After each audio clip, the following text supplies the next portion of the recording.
घोटी त्र्यंबकेश्वरचे शेतकरी जिल्हाधिकाऱ्यांना भेटणार, रस्त्याच्या कामाला विरोध कायम, मोजणी करणाऱ्यांना पाठवले माघारी। घोटी ते त्र्यंबकेश्वर या रस्त्याच्या विस्तारीकरणास शेतकऱ्यांचा विरोध कायम आहे।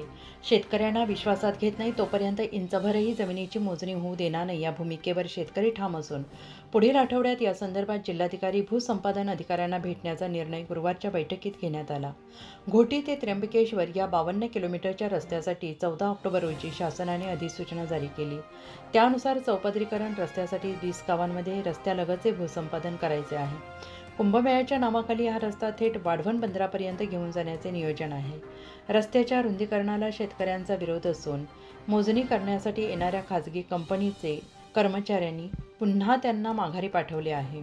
त्यानंतर कृती समितीने शेवगेडांग येथे शेतकऱ्यांची बैठक घेतली आणि यात रस्त्याला विरोध कायम ठेवण्याची भूमिका मांडत शेतकऱ्यांनी मोजणीही करू न देण्याचा इशारा दिला आहे।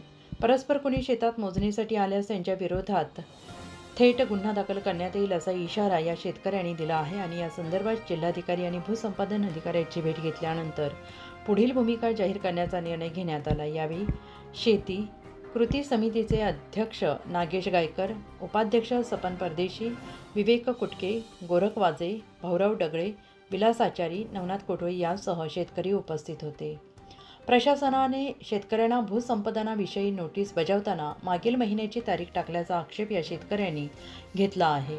तसेच 14 ऑक्टोबरला अधिसूचना प्रसिद्ध झाली, मात्र त्याच्या 1 महिना आधी सप्टेंबर 2025 कामाची निविदा का प्रसिद्ध करण्यात आली याविषयी शेतकऱ्यांच्या मनात संभ्रम निर्माण झाला आहे।